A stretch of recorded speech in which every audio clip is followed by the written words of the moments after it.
আলহামদুলিল্লাহ আবারও পরিবর্তন হলো পেঁয়াজের বাজার। আসসালামু আলাইকুম, সকলে কেমন আছেন?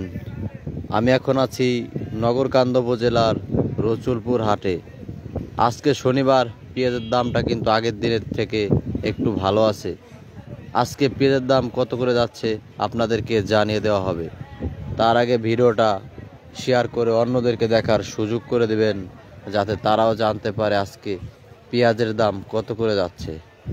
প্রতি মন পেঁয়াজ বিক্রি হচ্ছে 1800 থেকে 1900 টাকা করে মন। আজকে 1800 থেকে 1900 টাকা মন আজকের বাজারে বিক্রি হচ্ছে। আপনাদের হাটে কত করে যাচ্ছে আজকে পেঁয়াজের মন? সবাই কমেন্ট করে জানাবেন। কৃষক ভাইদের দাবি হচ্ছে 2000 টাকার উপরে মন রাখতে হবে সব সময় পেঁয়াজের বাজার, তা না হলে এবছরে লজে পড়ে যাবে কৃষক ভাইরা। প্রতিদিন পেঁয়াজের বাজার জানতে আইডিটাকে ফলো করে রাখুন। ধন্যবাদ।